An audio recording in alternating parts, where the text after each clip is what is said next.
Selamat pagi pemirsa, berjumpa lagi dengan saya Tias Novatria dalam berita seputar Sabtu pagi. Hari ini kita akan membahas mengenai sebuah kasus yang sempat viral, yaitu kasus pembulian. Dan hari ini saya tidak sendiri, saya akan ditemani oleh salah seorang saksi dari kasus yang sempat viral kemarin. Baiklah, di sini ada Mbak Agustina, salah seorang dari saksi pembulian kemarin. Mungkin bisa diceritakan apa yang Mbak saksikan secara langsung kejadiannya? Ya baik Mbak, jadi pada saat kejadian itu saya melihat ada seorang anak yang sedang belajar. Kemudian datang nih beberapa remaja yang menghampiri anak tersebut.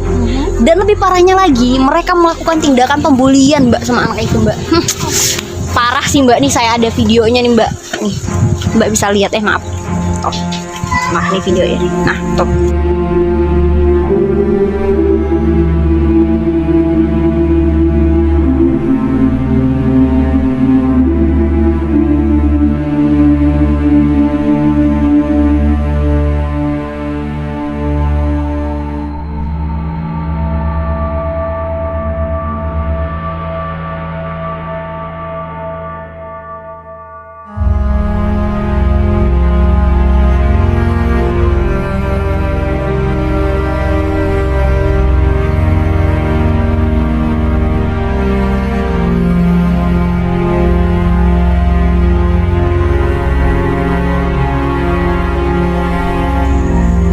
Banget ini Mbak, anak-anak kayak gitu enggak kalau dia anak saya nih udah saya tak.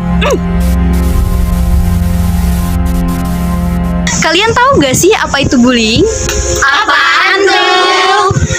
Sini biar aku kasih tahu. Nah, jadi bullying itu adalah suatu tindakan kekerasan yang dilakukan secara sengaja maupun tidak sengaja, dan biasanya dilakukan secara verbal maupun non verbal. Bullying memiliki beberapa jenis teman-teman. Nah, yang pertama yaitu bullying secara fisik. Bullying secara fisik ini biasanya yang paling nampak dan sering didefinisikan sebagai perilaku penindasan seperti menendang, memukul, mencekik, dan lain sebagainya. Yang kedua yaitu bullying secara verbal. Biasanya bullying secara verbal ini paling banyak dilakukan baik perempuan maupun laki-laki. Nah, perilakunya yaitu contohnya seperti body shaming, hinaan, celaan, dan lain sebagainya. Ya, yaitu bullying secara rasional. Bullying secara rasional ini berupa pelemahan harga diri korban seperti pengabaian, pengucilan, dan lain-lain. Dan yang keempat adalah cyberbullying. Cyberbullying ini berkembang seiring perkembangan teknologi, internet, dan media sosial. Berikutnya ada faktor penyebab dari bullying itu sendiri. Nah, di sini ada dua faktor penyebab, yaitu internal dan juga eksternal. Untuk internal berkaitan dengan korban itu sendiri, di mana korban memiliki sifat lemah lembut dan juga kurang adanya rasa percaya diri, sehingga hal itu menjadi pemicu untuk pelaku melakukan tindakan kekerasan berupa bullying. Faktor eksternal di sini berkaitan dengan pola asuh orang tua. Biasanya anak-anak akan meniru apa yang dilakukan oleh orang tua di rumah. Penelitian mengatakan bahwa 75% perubahan perilaku seorang individu itu ada pada lingkungan sosial dan juga teman sebaya. Ada dampak psikologis dari kasus pembulian. Tentu saja yang paling utama yang sangat terlihat itu adalah pada korban. Biasanya pada korban itu akan muncul perasaan cemas, ketakutan, juga akan mempengaruhi dalam konsentrasi belajar.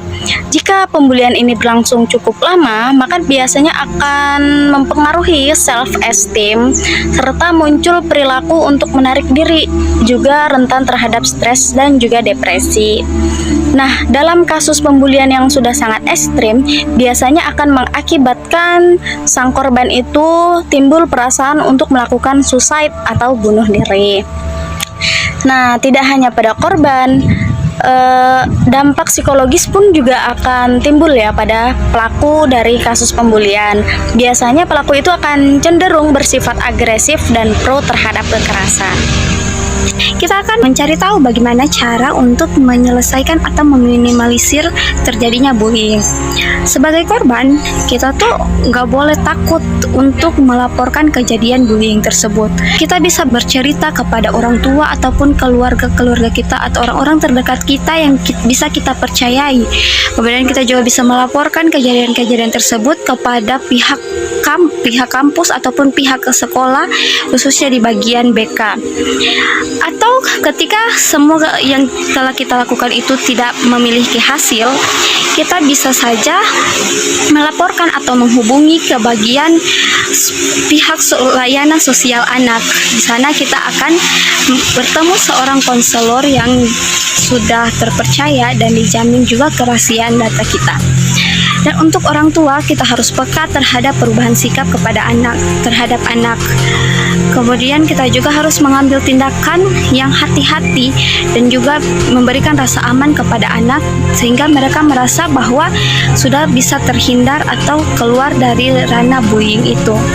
Dan juga ketika bullying itu terjadi di media sosial, kita bisa melakukan yaitu memblokir akun atau nomor yang telah melakukan pembulian terhadap kita, dan juga kita bisa membagikan akun tersebut ke media sosial agar orang lain juga tahu bahwa akun ini sering melakukan bullying.